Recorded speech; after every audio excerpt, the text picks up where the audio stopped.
Hi, Kacey, over here. Hey, Congratulations, Steve Futterman from CBS News. thanks. Brilliant album. Liked it very much. I want to know how you feel you're responsible as a songwriter. There seems to be, I'm guessing, hoping I'm correct, of an honesty which you feel you must relate to the people. Yeah. And is that maybe the reason you think this connects with people? Is it that honesty that you have? The ultimate thing that matters to me when we're creating a song, and you can ask my co-collaborators, if there's even a sentence or an and or an if that does not resonate with how I feel, it will not make it into the song. To a fault. Sometimes, I could rein that back a little bit. But I just have to, it has to resonate somewhere in here or I can't sing it, and it's not even believable, There's just no point. It's not even fun for me to try to construct something that just doesn't feel like me. I have no interest in it. But I don't know.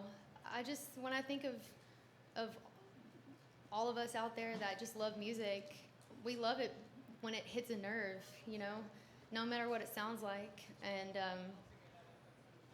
we're all made of the same stuff, all the same emotions. We all need the same things to survive in that way. And so I feel like if you just pay attention to that, what you're feeling, and that's, I don't know, what makes it into your songs, that's what I'm looking for as far as what I want to hear, And the basic cliche question, but I'd like to hear your answer. What does it mean to win this award? This is not just a country genre award. It's one of the big awards. It's for album of all genres of the year. This is a huge deal. This is a huge honor. Obviously, the country album means a lot to me because that's where my heart is. That's where I grew up. I grew up singing traditional Western swing, and there's no way I can get rid of that in me. I love that so much.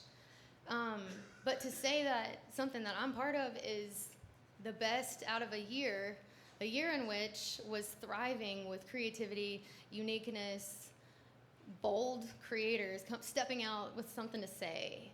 That's like the weight of that, I don't think will hit me for a really long time. Thank you very much. Thanks. Hey, Lauren Tingle, CMT. Hey. Hey, girlfriends. Good to see you. Congratulations. Thank you. Tonight, I think everybody is going to remember tonight being like a huge, awesome night for women in music. And what does it mean to be part of that conversation?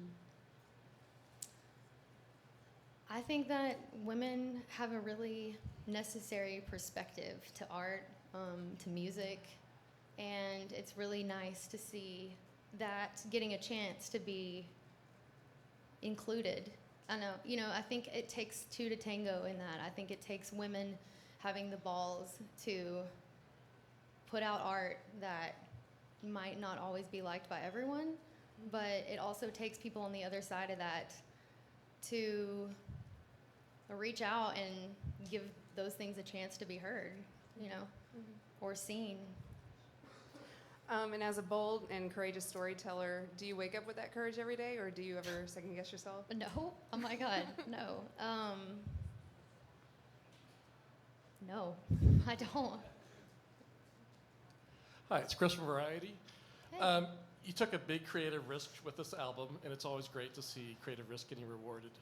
So, did you see this kind of acceptance coming at all? And because I could imagine when you're taking a risk, you think this could be my most successful album, or this could be my least successful album. Did you have a gut instinct how it would be received? This album is a lot different than the other ones I've made, and anytime you do that, there's a little bit of a question mark as to what are the people that are what are they gonna say? The people that loved what I have put out before, and I think that there's people who, always want you to stay the same, and in a way that's a compliment because it means they like what you do. But it wouldn't be doing anybody a favor or myself a favor if I just stayed in that for that reason.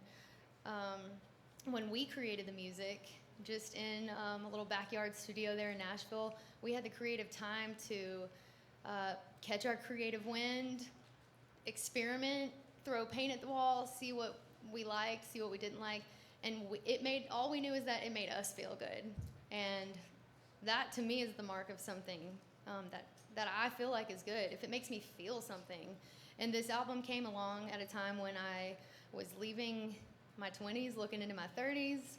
I was assessing that whole decade and being in the wrong relationships, and finally meeting somebody that has completely changed my world and in turn given me the confidence, I think, to be more vulnerable. And I think that's really what this album is about. And were any of your collaborators ever telling you, yeah, we think this is album of the year or album of the year contender? No. No, but I wondered if they might have thought that I was a little insane when I said, all right, let's take a little bit of Sade, a little bit of the Bee Gees, some Daft Punk, some Alison Krauss, some Fleetwood Mac, and let's put that all up in a blender with what I've already done and, you know, find like some sort of balance for that. And it was really fun to figure out. It really was. It was a balancing act, but it was fun. Hi, Casey. Daryl Hughes, CMT. Can you talk about the new single, Rainbow, and just the performance tonight? Rainbow is a very special song to me. I wrote this song, I don't know, maybe now about 6 years ago with two of my friends, Shane McAnally and Natalie Hemby.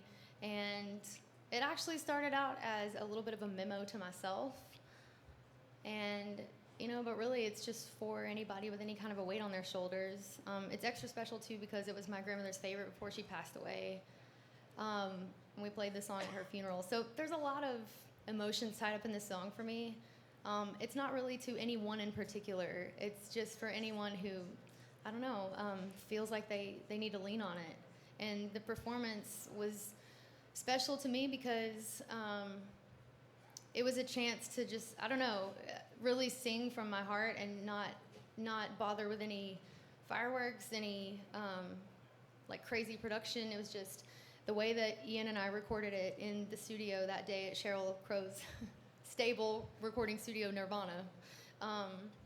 And I just made a video that I'm really proud of. And anyway, needless to say, it was written a long time ago, and it found a home on the end of Golden Hour. It was, I think, the sentiment that we really needed, and I'm really glad that it finally found its place.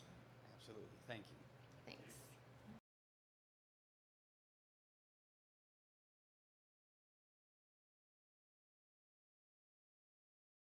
What's up, y'all? This is B.O.B. This is G-Eazy. I'm Mo. This is Julia Michaels. This is Logic. Make sure you subscribe to the Recording Academy channel. Flex.